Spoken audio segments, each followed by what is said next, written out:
Crack NEET and JEE in first attempt with India's most trusted platform, K-Square Career Institute. Download our app now. Hello everyone, let's read the question. At 300 Kelvin, two pure liquids A and B have 150 mm Hg and 100 mm Hg vapor pressures, okay, respectively. In an equimolar liquid mixture of A and B, the mole fraction of B in the vapor mixture at this temperature is. So basically हमारे पास में इस question में क्या बोल रहा है कि आपके पास में 300 केल्विन पे टू प्योर लिक्विड्स प्रेजेंट है A और B, जिसका कि हमारे पास में 150 mm Hg और vapour pressure 100 mm Hg given है. इक्विमिलर सॉल्यूशन है, मतलब कि इनके मोल्स क्या है, 1 मोल 1 मोल है. मोल फ्रैक्शन हमको बी का कैलकुलेट करना है वेपर मिक्सचर में. तो सबसे पहले अगर मैं बात करूं आपके पास में पी नॉट ए क्या है आपके पास में 150 mm Hg, P not be आपके पास में क्या गिवन है 100 mm Hg.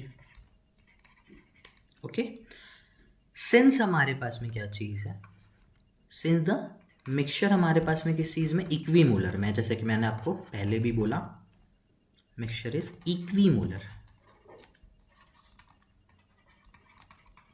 सो हमारे पास में Na की वैल्यू क्या आ गई, मोल्स कितने हो गए 1, और हमारे पास में Nb की वैल्यू कितनी आ गई 1.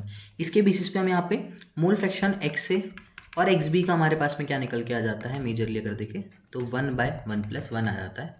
सो हमारे पास में क्या आ जाएगा, इसकी वैल्यू क्या आ जाएगी 0.5. ठीक है, तो XA और XB की वैल्यू क्या हमारे पास में 0.5. अब हमको कुछ नहीं करना है, सिर्फ P टोटल के फॉर्मूले में इसको पुट करना है, जो कि फॉर्मूला होता है P not A XA plus P not B XB.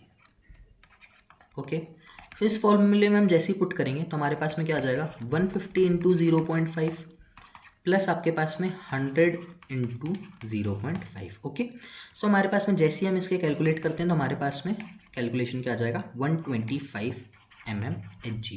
But ये हमारा आंसर नहीं है, ये सिर्फ पी टोटल हमने अभी कैलकुलेट करा है. हमको कैलकुलेट क्या करना है, मोल फ्रैक्शन कैलकुलेट करना है बी का वेपर, बेसिकली आपके पास में किस में, वेपर मिक्सचर में एट दिस टेम्परेचर. ठीक है, so let's calculate mole fraction of be in vapour pressure. ठीक है, तो हम इसको YB से डिनोट करते हैं. PB अपॉन में क्या चीज़ हमारे पास में P total. Okay, vapour pressure में हम इसको कैलकुलेट कर रहे हैं. P नॉट B आपके पास में XB अपॉन में क्या चीज़ आपके पास में, आप देखोगे यहाँ पे P टोटल. P टोटल यहाँ पे अगर हम देखें 100 इंटू क्या आ जाएगा आपके पास में 0.5. PB की वैल्यू हमारे पास में क्या थी, P not B XB 100 into 0.5, और P टोटल आपके पास में 125 mm Hg आया था. तो आपके पास में इस बेसिस पे यहाँ पे क्या आंसर आ जाएगा 0.4 आपके पास में यहाँ पे आंसर आ जाएगा, जैसे आप इसका फर्दर कैलकुलेशन करते हो. So the correct answer for this question will be option number D.